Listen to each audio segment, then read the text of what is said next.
My name is Daniel Rourke. I teach wilderness survival for the state of Montana.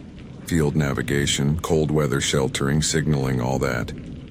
I've spent 2 decades teaching people how not to die outside. The woods don't scare me, not anymore. But I've learned they have their own kind of order. You can break every human rule and walk out fine. But break one of theirs and the forest remembers. That morning started clear and cold. The kind of dawn that smells like wet cedar and thawing moss. We were running a 3-day survival practicum near the Bitterroot Range. 12 students, 1 assistant instructor named Kelby, and me. All of them were weekend warrior types. Engineers, nurses, a pair of college kids, a guy from Seattle who'd read too much Thoreau. We camped at the base of an old service road that hadn't been used in years. Beyond a locked gate the Forest Service let us through. I logged the coordinates on the whiteboard before we left the van. Everything was by the book: radio check, gear inspection, and the little speech I give every group.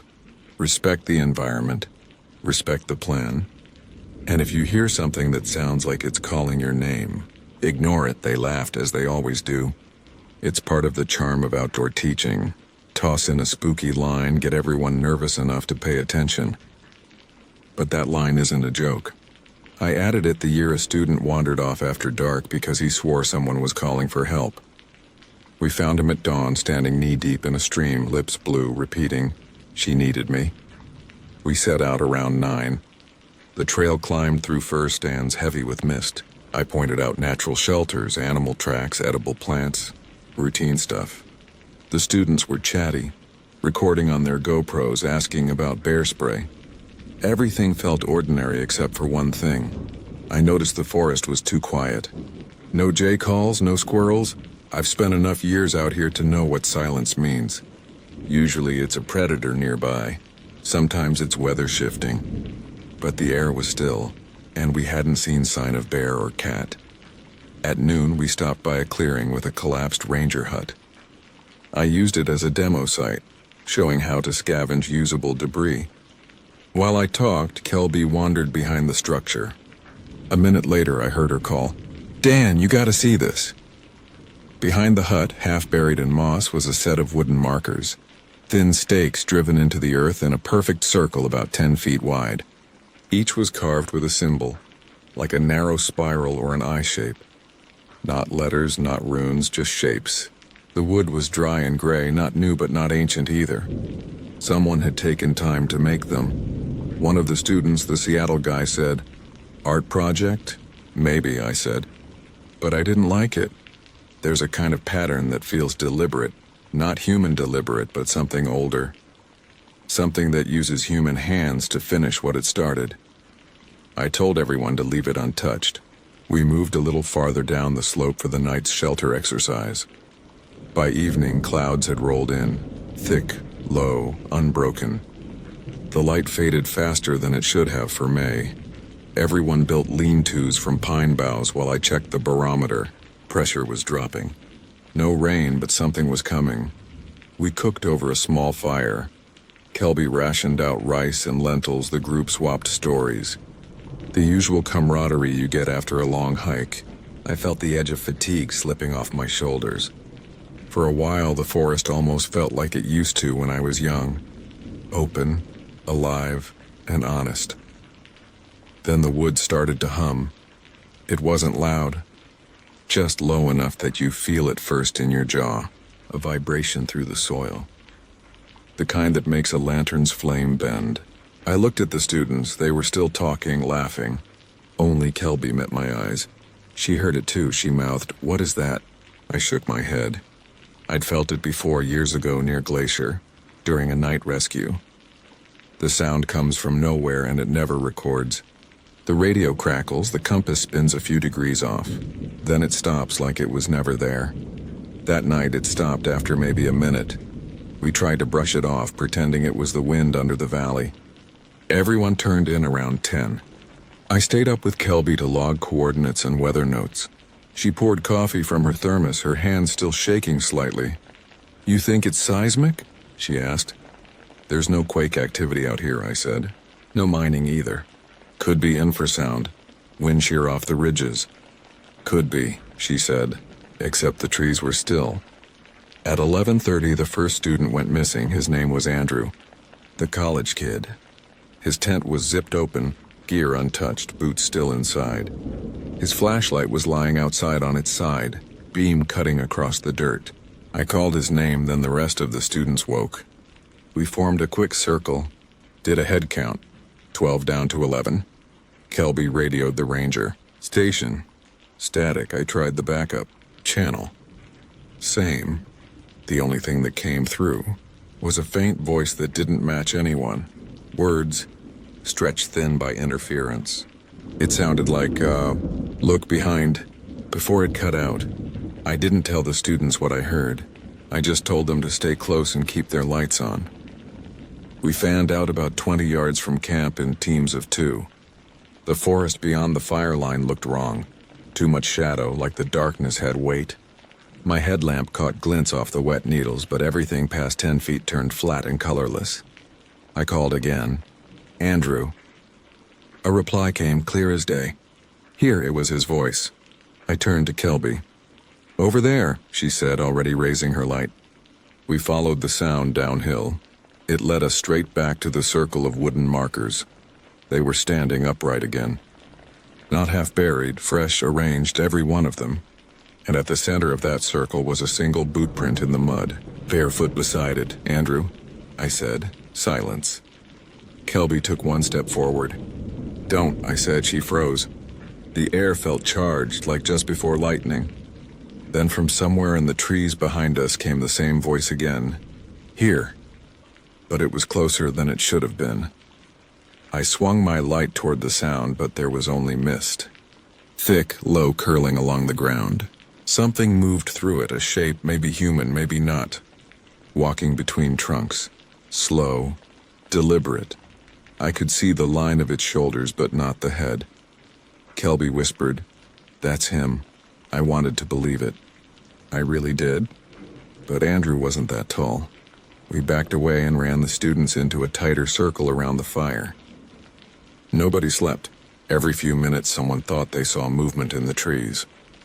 The humming returned once, short, like a deep breath through the soil, then gone.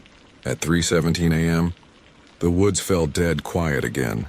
I checked the time because I remember thinking, if it's 3:17, we can make it till dawn. I told them we'd hike back to the gate as soon as light broke. But dawn didn't come. The eastern sky lightened for maybe a minute. A dim gray that flickered through the treetops, and then it went black again, like someone had turned off the sun. The barometer needle dropped hard. The radio stayed silent. And somewhere down the valley, the voice called once more, steady, calm, and much too close here. I've spent enough nights outside to know when the world forgets the clock. That's what it felt like then. Like the woods had swallowed the hour and wouldn't give it back. I checked my watch again at least 20 times. It was always 3:17. Kelby and I tried to keep the students busy, handing out extra fuel for the fire, telling them to stay close, keep talking, anything to keep that edge of panic from turning to chaos. But their voices kept dropping to whispers no matter how much they tried to talk. The trees seemed to eat the sound. Around 4 a.m., or what should have been. Fog began to settle heavier. The trees disappeared one by one like curtains closing. The light from our fire barely reached past our boots. That's when one of the students, a nurse named Carla, pointed toward the slope. There, she said. Someone's moving. At first I didn't see it. Then I caught the faint pulse of a flashlight through the fog. Flickering. Too slow for a searchlight, too steady for random movement. It came from the same direction as the old ranger hut. Kelby looked at me. Do we go? If it's Andrew, we can't just sit here, I said. We took 2 headlamps, radios that still gave nothing but static, and started down the slope. The fog was so thick that sound didn't travel right. You could hear the crack of a branch right beside you, but not the echo. The ground sloped into a drainage gulch lined with slick rock. My boots kept sliding.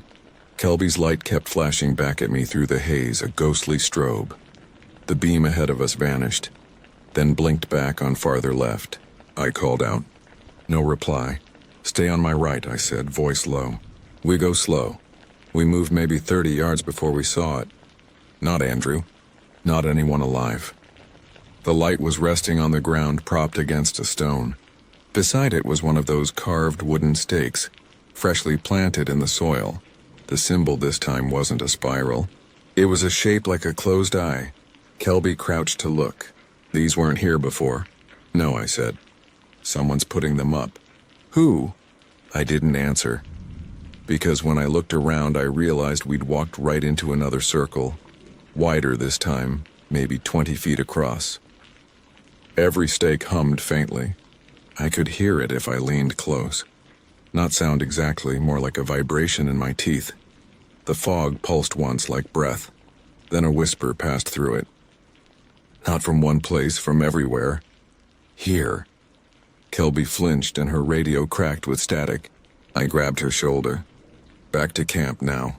We climbed fast, half blind. My legs were burning. The fog moved with us, curling uphill, dragging behind like fabric. I didn't look back until we reached the first tents and stopped dead. Our fire was out. Completely cold. The students were standing in a half circle, faces pale, eyes wide. Carla stepped forward, trembling. They were just here, she said. Who? I asked. The other two, I counted 9 left. We'd lost 2 more, Reed and that Seattle guy, Lawson. Their packs were there. Radios still on. No one had heard them leave. Did anyone see them go?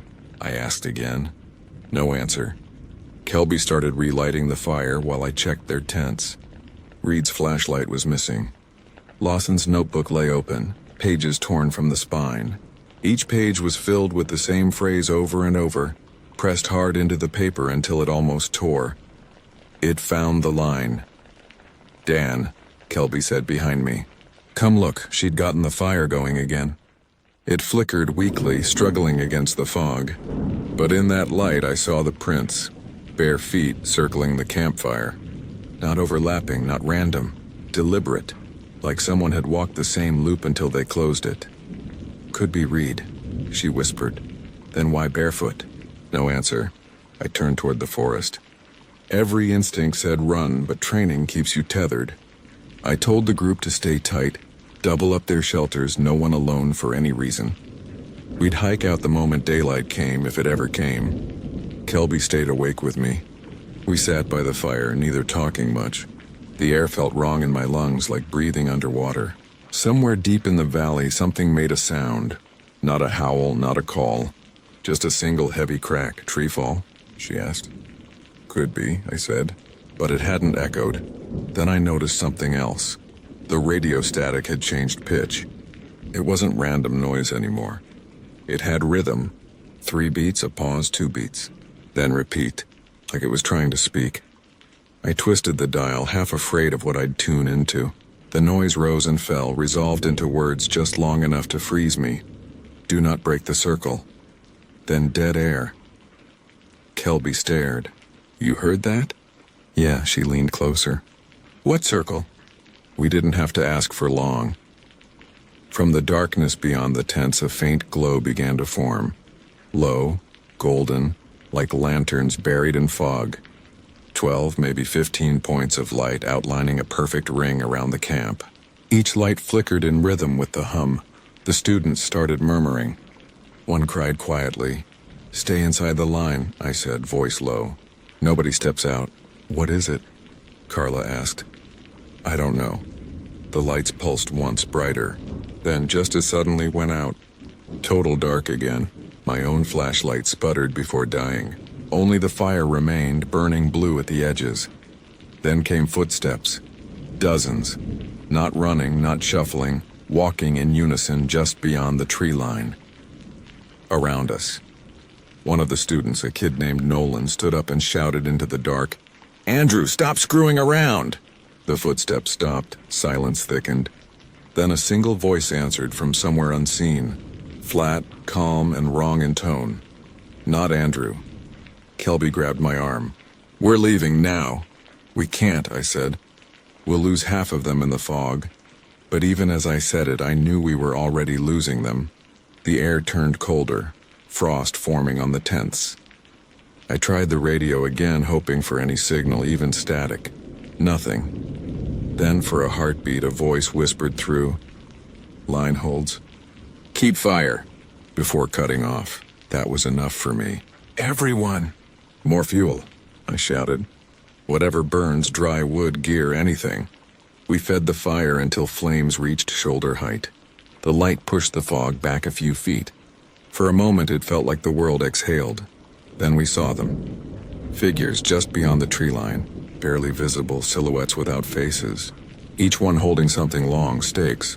They planted them in the soil one by one, perfectly spaced. Circling us, I counted silently. 12. Kelby whispered. Same number as us. When the last stake went in, the humming returned, deeper now, shaking the ground. My vision blurred at the edges. The fire guttered, surged, then turned white-hot, and through the brightness, I saw a shape forming behind the trees. A tall figure, lean as a branch, its skin blending into bark, eyes like amber glass catching the light. It wasn't moving toward us. It was just standing there, watching. I blinked and it was gone. Kelby gripped my sleeve hard enough to hurt. Tell me you saw that. I don't know what I saw, I said. Just keep the fire going. We burned through the last of the wood. The hum faded. The lights in the fog went out. When silence finally settled, it was complete. No wind, no insects, no forest. Just stillness. It stayed that way for a long time before one of the students whispered, "What happens when the fire dies?" No one answered. At 3:17, still the same hour, the flames began to shrink again. The flames collapsed inward, throwing up a hiss that sounded too much like breath. Every head turned toward it at once. Sparks climbed into the fog, hanging there longer than they should have, frozen mid-air before fading out. The woods gave nothing back, no sound, no echo, not even the pop of cooling coals. Kelby crouched by the pit, prodding at the embers. "There's nothing left that'll burn," she whispered. Her hands shook. It's like it ate the heat. Behind us, the students were huddled tight. I could see the whites of their eyes, wide and glassy in the half-light.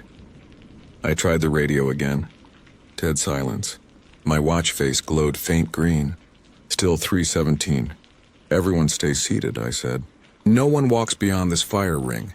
Understand?" Carla's voice cracked. "But we can't just sit here." "What if you move," I cut in, "you'll get lost in 30 feet. The fog's thick enough to swallow light." They didn't argue, though I saw in their faces that something inside them had already given up on rescue. Kelby sat beside me, her lips pressed thin. "If dawn won't come," she murmured, "then what are we waiting for?" I didn't have an answer. I kept staring into the fire pit, watching the embers fade like stars dying one by one. And then I noticed something new. Bare footprints in the ash.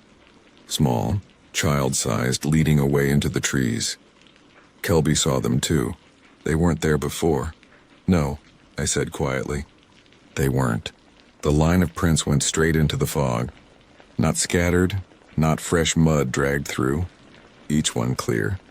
Whoever or whatever had made them had stepped into glowing coals and walked away without sinking, without leaving smears of soot. Kelby lifted her light and aimed it after the tracks. The beam bent, bending down like gravity had changed direction. The fog rippled around it. A sound rose up then, a hum again, but softer, layered with something underneath it. Not voices exactly, more like whispers turning over in dirt. I stood. "Stay put," I told her. "I'll check. You're not going alone," we argued with a look.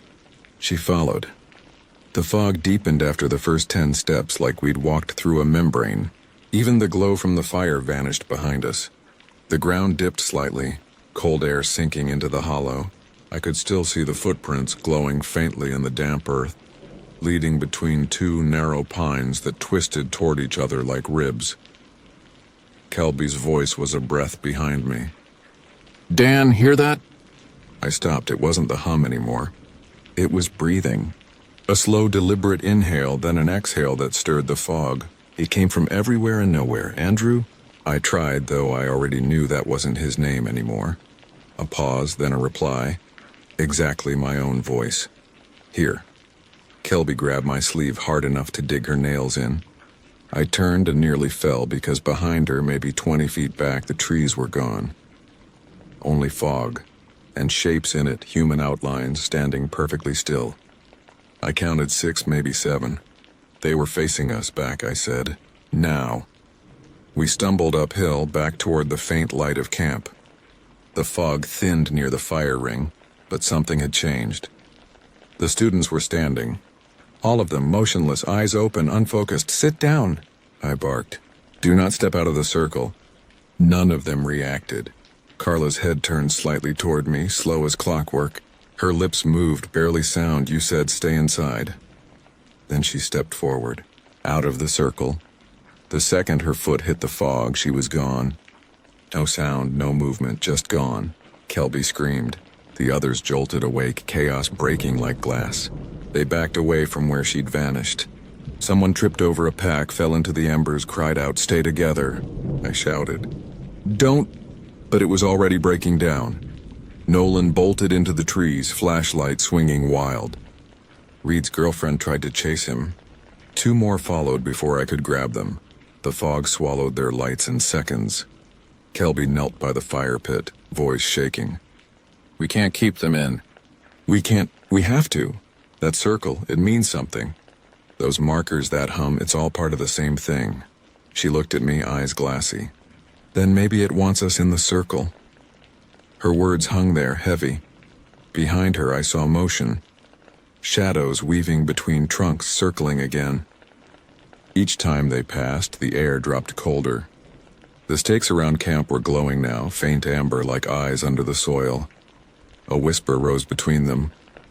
"One left." "One light." Kelby turned, confused. "What did it say?" "Doesn't matter," I said, though I knew it did. The fire flared once more, a final pulse of white heat, and then died. Smoke rolled low across the ground, thick as wool, and out of it came Carla. At least it looked like her. Same frame, same clothes, but she was barefoot and her hair hung wet across her face. The fog curled around her ankles like it was feeding on her skin.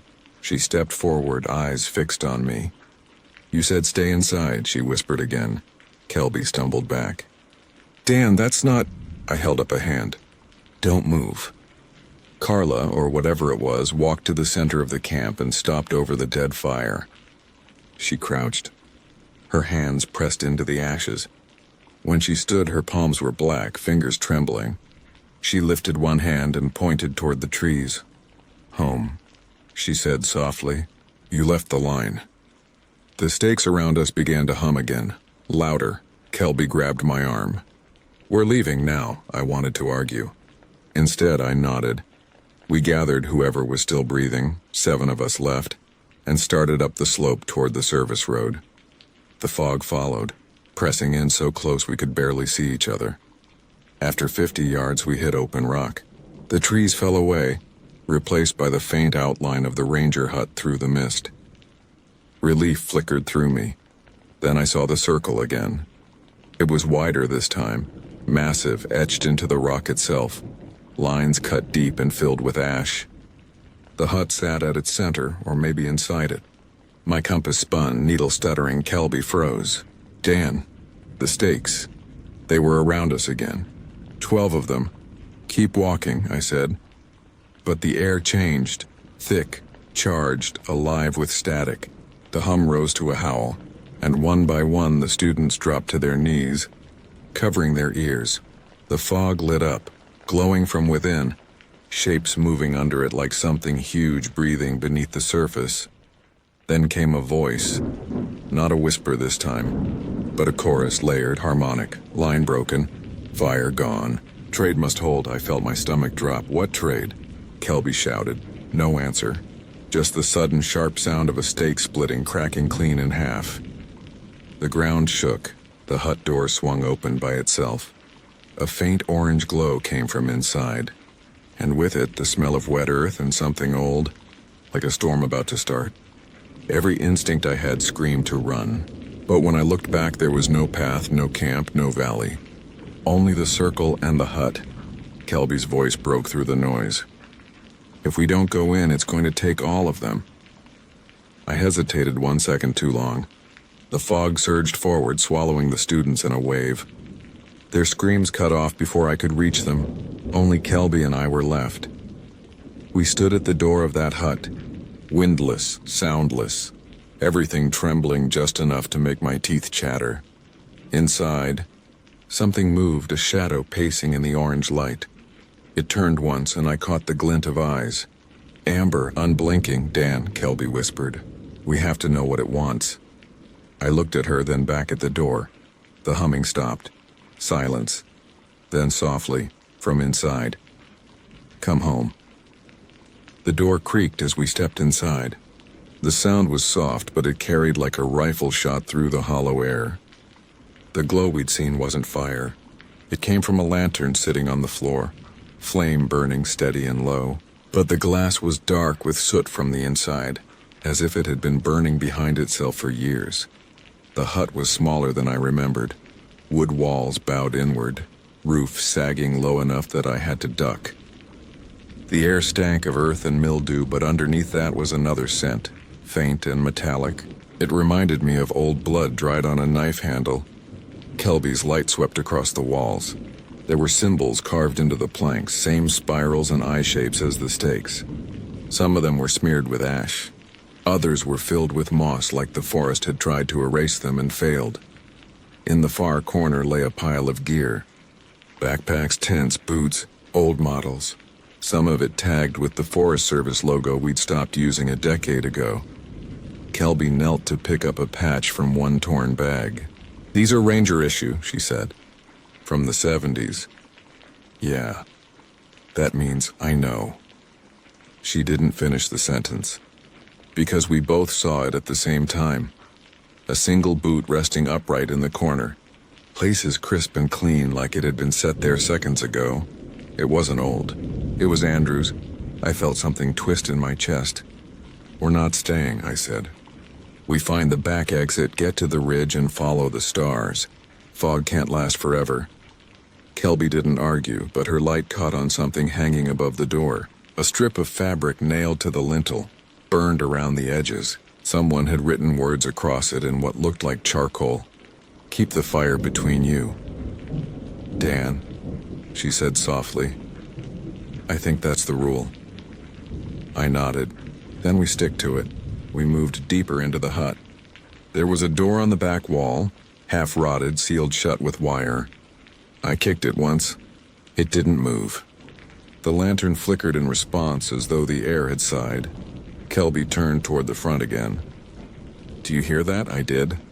The faint sound of boots outside, soft, dragging, moving in circles.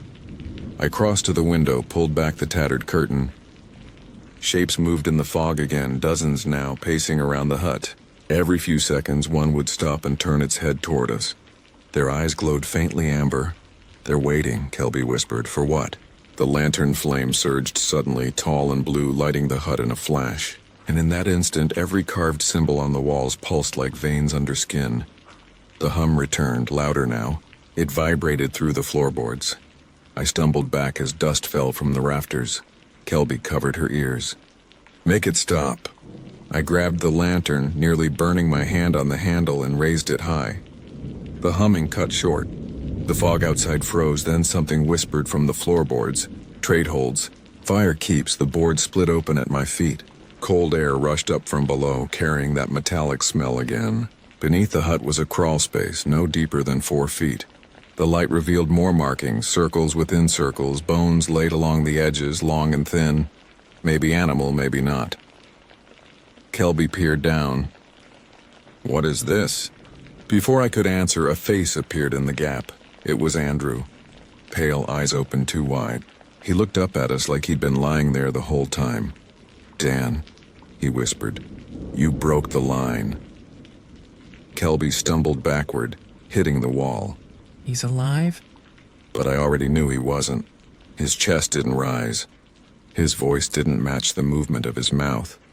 The sound came from the air itself, vibrating through the boards. You left the fire, he said. Now you feed it. The lantern flared again, blinding bright, and the floor cracked completely, collapsing inward. We both fell, hitting damp soil below. The lantern landed upright beside us, still burning. The space beneath the hut was larger than it should have been. Deep, hollow, carved smooth like a tunnel. The hum became a roar. Kelby clutched my sleeve. "We have to get out." We crawled toward what looked like an opening at the far end. But the wall started moving slowly, rhythmically, like something breathing behind them. The light from the lantern stretched our shadows across the curved surface. And for a moment I thought I saw others, hundreds of others, standing deeper inside, frozen mid-step, mouths open. Each time the lantern flickered, they shifted closer. "Dan," Kelby gasped. "They're following the flame." I lifted it higher, my hand shaking. "Then we lead them out." We crawled fast, scraping knees, lungs full of damp air. The tunnel narrowed, then widened again, spilling us into another chamber. At its center burned a small fire pit, identical to the one from camp. Around it stood 12 wooden stakes, and around those stakes, bodies, not skeletons. Not decayed, just still. Rangers in uniform, hikers in old gear, all standing upright, eyes closed, heads bowed. The firelight reflected off something in their hands. Every one of them held a lantern. Kelby's breath hitched. "Dan, this is where they went." I turned to her. "We're not joining them." One of the bodies lifted its head. The sound that came from its mouth wasn't human, like the crackle of a burning log mixed with a sigh. "Keep the fire between you," it said. The flames in every lantern flared at once, lighting the chamber with a violent gold. The air rippled. The hum stopped, only to be replaced by the sound of wind, as if the forest itself had inhaled. Then, suddenly, it was gone. The noise, the glow, everything. We were standing in darkness. I turned the lantern in my hand, praying it would catch again. It did, a faint flicker, weak but alive. The chamber was empty. The bodies were gone. Kelby stumbled against the wall. "Dan, we're back at the hut." She was right. The same warped boards, same symbols. The hole beneath us was sealed as if it had never been. The back door was gone completely. Outside, the fog had lifted. Moonlight filtered through the pines. "It's over," she said, breathless. But my watch still said 3:17. We stepped outside carefully. The air felt lighter, but the silence was deeper. The stakes around the hut had burned down to ash. "See?" she whispered. "It's done." I wanted to believe that. But as I turned to check the compass again, I saw something just beyond the tree line. 12 faint lights, moving slowly in a circle, same as before. And in the middle of that ring stood a figure, tall, unmoving. It was holding our old fire lantern, the one I'd left behind in the tunnel. Kelby whispered, "Dan, it's watching us." I raised my light. The figure stepped forward, and for a second I thought it was me. Same jacket, same face, even the same scar on the chin. It smiled once, small, tired, and then stepped back into the dark. The lights vanished. We didn't speak. We walked until we reached the ridge, until the tree line broke and the world finally showed stars again. By the time the first real dawn came, the forest below us looked ordinary, quiet, green, harmless. We found the road, followed it back to the van, and drove to the ranger station without saying a word. When I tried to report what happened, the radio came alive just long enough to play 3 words through the static. "Line holds, fire, then silence." Kelby quit 2 weeks later. She never came back. As for me, I still teach. I still take groups out, but I've changed the rules. Now when I give that opening speech, I add one more line at the end. If you ever see wooden stakes carved with an eye, don't touch them. Don't talk near them. And whatever happens, keep the fire between you.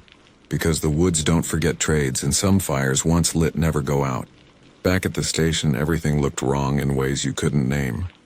The walls were the same knotty pine, the same dusty radio corner, the same coffee mug still half full from yesterday, but the air felt thinner, stretched.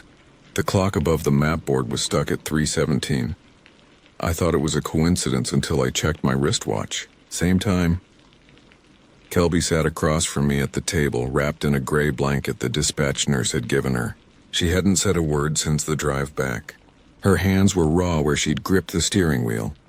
The ranger on duty, Rick Dalton, looked from one to the other of us. "So where are the others?" I couldn't look him in the eye. "Lost in the fog," I said. It was the truth in a way. Fog? He frowned. "Forecast been clear all week." I turned toward the window. Morning sunlight poured through the trees outside, too bright, too clean. No trace of fog anywhere. Rick asked a few more questions, writing on his pad. I heard myself answering in automatic tones, elevations, coordinates, conditions. Words that meant nothing now. When he left to call search and rescue, I leaned forward. "Kelby," I said quietly, "do you remember what we saw down there?" Her eyes lifted, blank. "The hut?" "All of it," she shook her head. "It's slipping, like a dream." I wanted to believe her, but the dirt under my fingernails was still black from the fire pit, and the smell of ash clung to my jacket. By noon, 3 SR trucks had arrived. I stayed to brief them. They checked my gear, loaded GPS units, went over the same map I'd drawn 100 times before. When the lead rescuer, Miller, a veteran, asked if I was sure of the coordinates, I hesitated. "I'm sure where we started," I said. "I'm not sure where it ended." He gave me a long look, then nodded. "We'll find them. You should rest." They drove off up the road toward the bitter root. Kelby was gone when I went back inside. Her blanket lay folded on the chair, her radio missing. I found her truck still parked out front, keys on the dash. The air turned colder. I tried the base radio to call Miller's team. Nothing but static. I twisted the dial through every channel until a faint signal bled through. 3 pulses, pause, 2 pulses. The same rhythm from the forest. Trade holds. Fire keeps. I slammed the switch off. The silence after felt heavier. That night I stayed at the bunkhouse. I couldn't sleep. Kept thinking about those old ranger packs we'd found in the hut. How many times had other teams walked that same trail and never come back? Around 2 a.m. I gave up on rest and stepped outside for air. The forest line was a black wall beyond the floodlights. The stars above were clear, sharp, colder than I'd ever seen them. And there, along the tree line, I saw them again. 12 faint points of light, drifting slowly in a circle. My breath caught. They weren't fireflies. Too even, too deliberate. Then one broke from the ring and floated toward the station. I backed up. The floodlight above the door flickered, dimmed, then died. The light stopped a few yards away, hovering at chest height. And then it wasn't light anymore. It was a lantern, the same type as the one from the hut. Old glass cracked, flame burning blue. Inside the flame, I swear I saw movement. A face flickering behind the glass, turning toward me. My own face, a whisper rose from the tree line. "Keep the fire between you." The lantern went out. When I turned, the clock inside the station was ticking again. 3:10:18, the first change in what felt like forever. The next morning saw our returned. No sign of the students. No tents, no camp, no footprints. Not even the ranger hut. Just open clearing and a few patches of disturbed soil where they said the ground looked sunken. Miller said, "Are you sure this is the place?" "I've led 50 groups through this region," I said. "It was here." He nodded slowly, not arguing, just marking something on his clipboard. "We'll file it under unconfirmed site anomaly." That was the official phrase. Anomaly. It means we don't know, and we're not going to say. Kelby never came back to the station. The next morning, her badge and radio were found at the gate, set neatly in the dirt. I drove to her house 2 days later. Empty. The windows covered. Mail uncollected. On the porch, carved into the wood near the railing, was a spiral, just like the ones from the stakes. That's when I realized it hadn't ended in the woods. The line hadn't broken. It had followed us back. For the next week, I stayed at the ranger station, taking short patrols into the nearby trails to keep busy. But every time I looked at the tree line, I felt it watching. The quiet wasn't natural. No birds, no squirrels. The silence had moved with me. One evening, while checking the boundary fence, I noticed scorch marks on the ground, perfect circles evenly spaced, like something had pressed down from above. In the center of one circle lay a burned-out lantern. I didn't touch it. Back inside, I made a decision I probably shouldn't have. I drove out there again alone without authorization. I told myself it was to find Kelby. But really, I think I needed to see if the forest was real again. The drive took an hour. The gate was open when I arrived. Fog waited beyond it, thick and unmoving. I left the truck running, headlights cutting through just enough to show the service road winding into black trees. I stepped out, radio clipped to my shoulder, lantern in hand.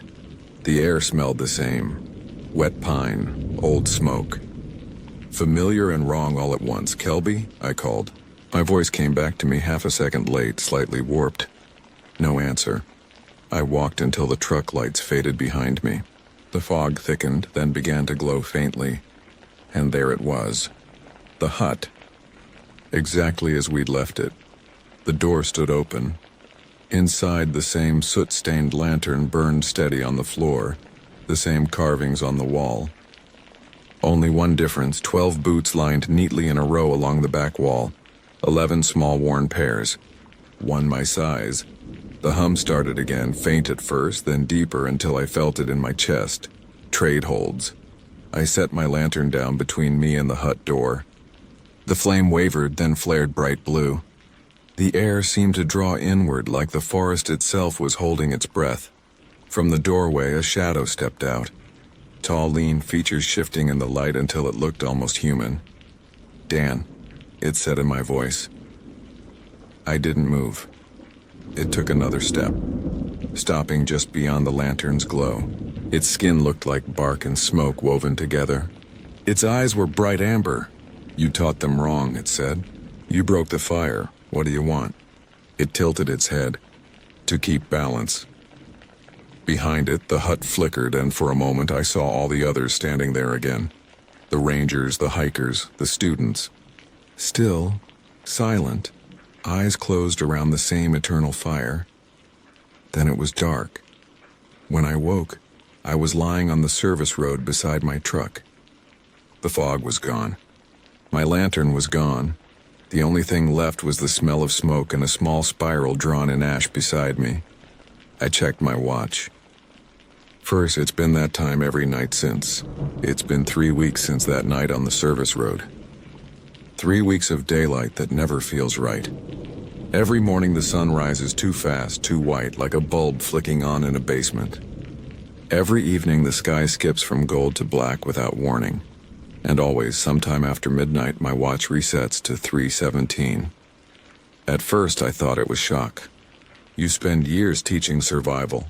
Real survival, the measurable kind, and you start reaching for rational explanations out of muscle memory.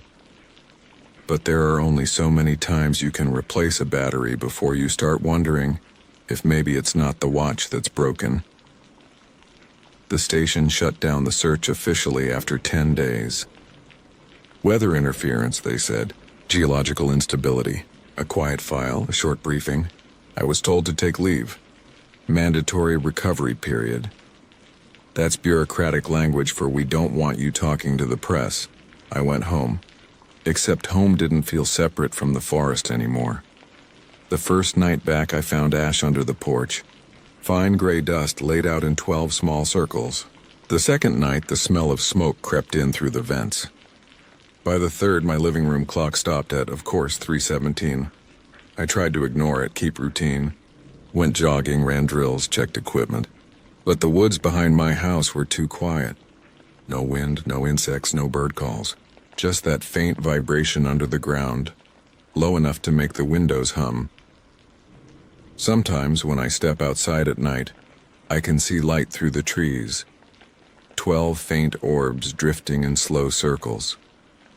Always at a distance, like they're waiting for permission. The first time I saw them up close, I nearly convinced myself it was a dream. It was raining that night. I woke up to a tapping on the back door. Not a knock. Just a slow, irregular tap like fingers brushing glass. I pulled on my jacket, half expecting raccoons. But when I looked through the window, the yard was empty. Then I saw the footprints, bare feet, small like a child's, pressed into the mud, walking toward the tree line, and at the edge of the woods, 12 stakes, glowing faint amber under the rain, the same pattern. I stepped back, heart hammering, and that's when I heard the voice. Keep the fire between you. Soft, close, like someone standing right behind my ear. I spun around. Nothing. When I turned back, the stakes were gone. The footprints filled with water and disappeared. I didn't sleep after that. The next day I drove into town just to be around people. The coffee shop, the hardware store, somewhere that smelled like concrete and oil, not pine and rot. But even there, something was off. The lights in the cafe flickered every time I looked toward the windows. A man sitting by the door kept glancing at me like he recognized me. When I paid for my drink, the barista handed me the change with ash smeared across her palm. I opened my mouth to say something, but she just smiled and said, "Fire keeps." I left the cup on the counter and walked out. That night, my radio, long dead since the field trip, crackled to life. Static first, then the same pattern, 3 pulses, a pause, 2 pulses, then clear as a bell, Kelby's voice. "Dan, it's not done," I froze. "Kelby, where are you?" A pause, then, "Keep the fire between you." Then silence. I stayed by that radio till dawn, waiting for her to say anything else. Nothing. The following evening, I started noticing something stranger. The world itself seemed to glitch. Headlights of passing cars would vanish mid-turn. The sound of rain stopped between heartbeats. Once, walking through the yard, I caught my own reflection in the window, and it blinked a second after I did. Every clock in my house ticked normally until they reached 3:17. Then, one by one, they froze. I tried leaving, driving east toward Missoula. Didn't matter. Every road bent back toward the forest. GPS froze, compass spun, sky stayed the same dull gray no matter how far I went. By the second hour, I was back at the gate. The same rusted lock, same warning sign. Only one thing had changed. A lantern hung from the post, burning steady. Inside the flame, a face shifted and turned. It wasn't mine this time. It was Kelby's. Her eyes were open. She mouthed something I couldn't hear. Then behind her, shadows moved, shapes of people standing in a ring. The flame went blue, and from the trees came a whisper, low and almost kind. "Trade holds." I drove home in silence. I've been keeping a journal since then, trying to make sense of what's real. Every entry ends the same way, though. Pages warped from the heat. The paper smells like smoke no matter where I hide it. The line between here and there is thinner every day. Yesterday, I found a small wooden stake on my kitchen counter, freshly carved, still warm to the touch with a spiral burned into it. I didn't bring it home. Nobody could have. It hums faintly when I touch it, like a heartbeat. And last night, when I fell asleep on the couch, I dreamt I was teaching again. Same forest, same class. Only this time every face was watching me too closely. And when I said the line about hearing your name in the woods, they all answered in unison. "We know." I woke with ash on my tongue. I think I understand now. The trade wasn't just about survival. It was about memory. The forest doesn't want to be forgotten. It keeps what you take. Maybe every fire lit in those woods burns somewhere still under the ground or inside us. Maybe that's why I can't leave. It's 3:17 again now. The house is dark. The hum is back, shaking the walls. There's a light moving outside, drifting closer through the trees. 1 lantern at first, then 2, then 12. I can see their outlines. People standing in a perfect ring at the edge of the yard. Faces familiar and wrong. My students, Kelby, even myself among them, each holding a lantern burning that same unnatural blue. They're not coming closer yet. Just watching, waiting. The air smells like wet cedar and thawing moss, the same as that morning at the trailhead. The beginning looping back. I should be afraid, but there's a strange calm settling in my chest. The hum matches my heartbeat now. Maybe it's been this way all along. Maybe every instructor becomes part of the forest eventually. Maybe the rules were never about safety. They were instructions for returning. The lights are brighter now. The circle's closing. One of them raises his lantern and says my name, my own voice echoing back. Daniel. I stand. The world tilts slightly as if waiting for my next step. I pick up the wooden stake from the table. It feels warm, almost alive. I step toward the window. The air outside shimmers soft as breath, and from somewhere just beyond the glass the whisper returns. Steady, patient, unending. Keep the fire between you. I didn't remember opening the door. I just remembered the feeling of the latch lifting, cold metal against my palm, and the shift in the air as the line between the house and the forest broke. Outside, the fog waited like it had been holding its breath for me. The circle of light stood motionless at the tree line. 12 lanterns, blue flames steady against wind that wasn't there. The hum rose when I stepped forward. Not loud, but deep, settling into my ribs. It felt like standing beside a massive engine under the earth. The stake in my hand pulsed once as if answering. Daniel, the voices said together. I walked until the grass turned to pine needles under my boots. The circle opened for me without sound, parting like a slow exhale. Faces came into view one by one. They weren't ghosts. They weren't corpses. They were people caught between, skin too still, eyes too bright, breathing in rhythm with the hum. Each one held a lantern in front of them, hands steady. Kelby stood across from me, hair damp, eyes calm. You came back, she said. Her voice was softer than it had ever been. I never really left, I said. She nodded once.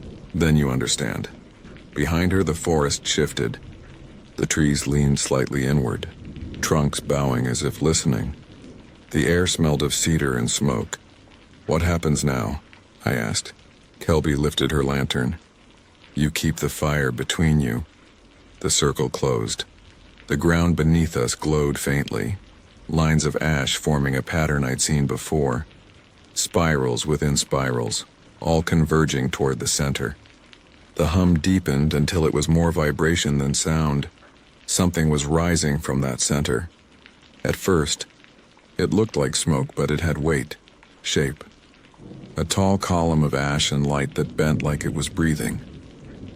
When it moved, every lantern flame flickered in the same rhythm.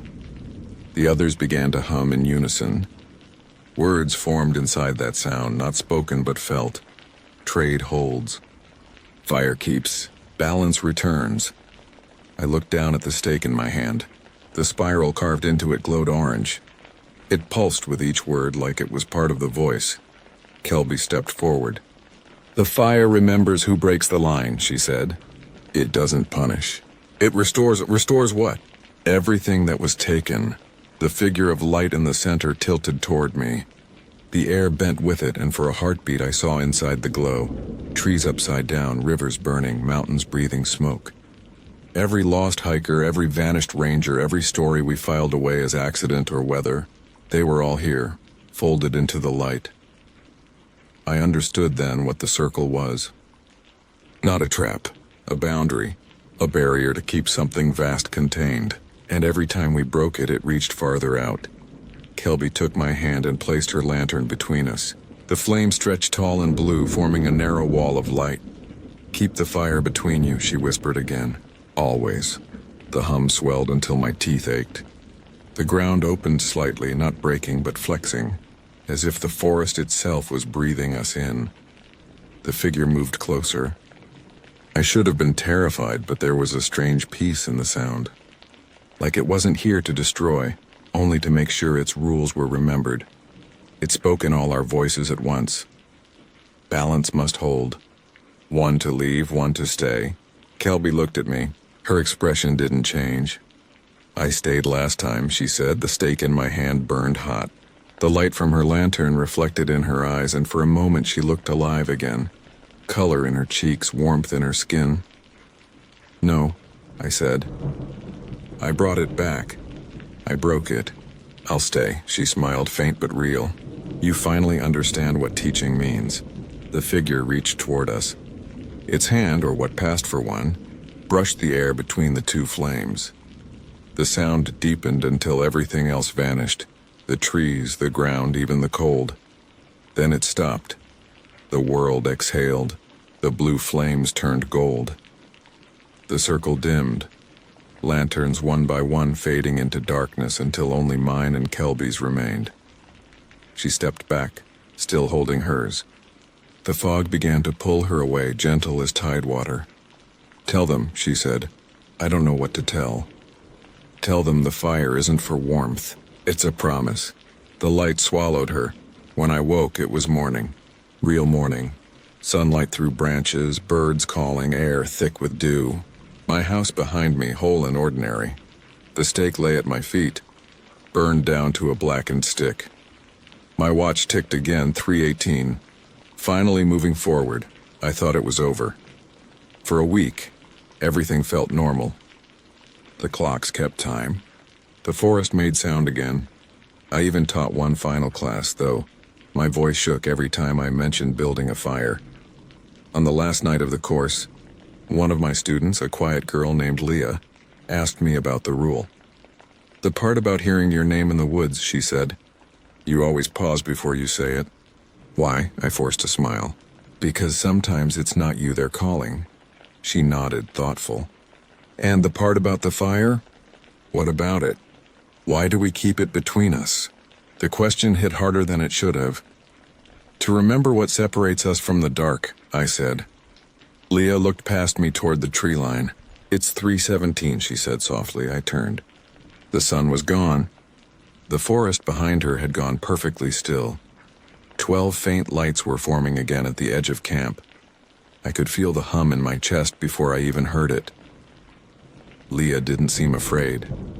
She stepped closer to the fire, eyes fixed on the lights. "It's beautiful," she whispered. "Don't cross the line," I said quickly. She looked back at me, confused. "You said it was a promise." The flames flickered, blue around the edges. My hands were shaking. The stake, new this time, carved clean, was sitting beside my pack. I didn't remember carving it. The circle of lights grew brighter, drifting closer. Leah's face was pale in the glow. "Is that them?" she asked. The hum filled the air. I heard words buried in it, ancient and patient. One to leave, one to stay. Leah reached out toward the light. "Dan," I grabbed her wrist. "Don't." The moment my skin touched hers, the hum stopped. Everything froze. And from somewhere deep in the trees, the voice came again, steady and familiar. "Kelby's, keep the fire between you." The flames flared white. When my vision cleared, I was alone. The fire burned low. Leah was gone. I stood there a long time, staring at the empty spot where she'd been. The woods around me were silent again. I picked up the stake and drove it into the ground beside the fire, just like the others had done before me. The spiral on its surface glowed faintly, then faded. It was enough to keep the forest still, for now. But I know the line won't hold forever. The fire will need another keeper, and the woods always find their balance.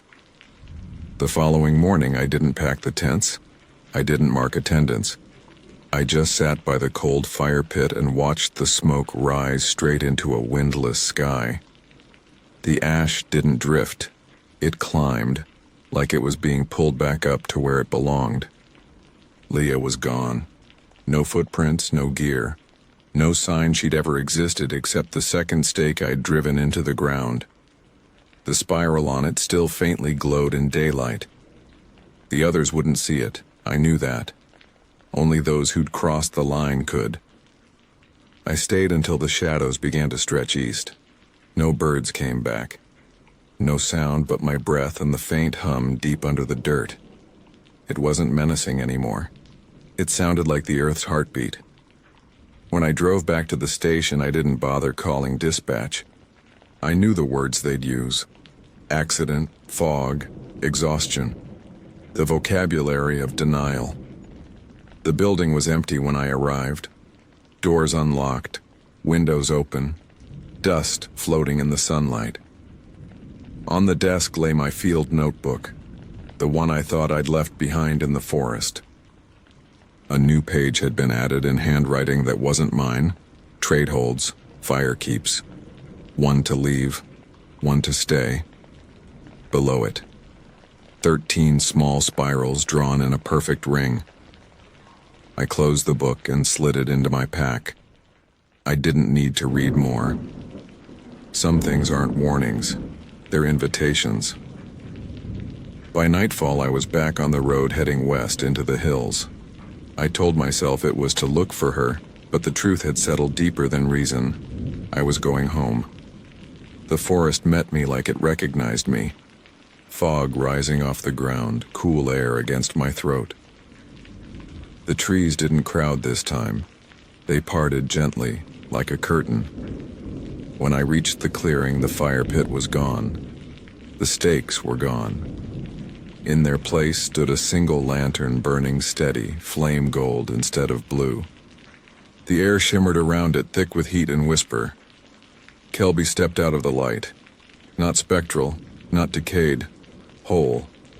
Her face soft, younger somehow. "You kept it," she said. "I tried. You did more than try." I looked past her. Shadows moved between the trees. Rangers, hikers, students, all those we'd lost. They stood in quiet lines, their lanterns bright. Not ghosts, not alive, just steady. Like stars that never go out. "What are they now?" I asked. "Memory," she said. "The forest's way of keeping its stories from fading." "And me?" She smiled faintly. "You're the part that still remembers how to speak." The hum returned, low and deep. The ground pulsed beneath my boots. The trees leaned in closer, bending toward the lantern's glow. The air grew warm and the scent of cedar wrapped around us like smoke. Kelby lifted her light. "Every boundary needs a keeper," she said. "Someone who knows both sides. Someone who won't let the fire die." I felt the truth of it settle behind my ribs. It wasn't punishment. It was balance. I thought of Leah, of the others, of the classes I'd taught, the countless times I'd told people don't answer if the woods call your name. Maybe it was never a warning. Maybe it was the forest's way of choosing who could hear it. The hum grew louder. The lantern flame stretched higher, touching the branches above. Sparks hung in the air like slow stars. "Will they remember me?" I asked. Kelby stepped closer, resting her free hand on my shoulder. "You'll remember for them." Then she pressed the lantern into my hands. The handle burned, not from heat but weight. Inside the flame, faces flickered. Kelby, Andrew, Leah, a dozen others shifting in and out. The fire pulsed once, syncing with my heartbeat. "Keep it," she said, "and never let it go dark." The circle of lights around the clearing began to fade. One by one, the lanterns winked out, absorbed into the fog. The hum softened into silence. When the last glow vanished, I was alone again. I stood there until the stars began to show through the trees, holding that single lantern, feeling the earth steady under my feet. The woods weren't empty. They were full of sound just below hearing, of presence just beyond sight. And for the first time, I wasn't afraid. I stayed out there through the night, feeding the lantern with bits of dried bark, pine needles, whatever would catch. It never dimmed. At dawn, I walked the old service road back toward the ridge. The forest breathed around me, alive in a way I'd never understood before. I realized it had never been trying to keep us out. It had been trying to keep something in. When I reached the ridge, I stopped and looked back. The valley shimmered under the first light. The mist glowed faint gold. In that glow, for just a second, I saw them. Kelby, Leah, the others, standing at the tree line watching. They didn't wave. They didn't speak. They just waited until I raised the lantern. Then they turned and walked deeper into the trees, fading like smoke. I stayed until the sun was fully up. The hum was gone. Only birdsong remained. Back at the truck, I checked my watch. 3:18. Still moving forward. I drove until the forest thinned into open country. The road was long and quiet. For the first time in weeks, I felt the kind of tired that comes from peace, not fear. But even as the trees fell behind me, I knew it wouldn't really end. The line doesn't belong to one place. It runs through every patch of wilderness, every flicker of firelight. Anywhere someone stops to teach another how to live through the night. That's the trade. The forest keeps you alive if you remember its rules. And so I keep teaching. Small classes now, shorter trips. I never talk about what happened. I just tell them what matters. I show them how to read the wind, how to build shelter, how to strike flame on damp wood. And before the first night falls, I gather them around the fire and say the same thing every time. Respect the plan. Respect the woods. And if you ever hear your name whispered from the dark, don't answer. Just keep the fire between you. They always smile, thinking it's a story, a bit of ranger superstition. But some nights, when the camp quiets and the stars fade into the mist, I see one or two students pause like they hear something faint calling from the trees.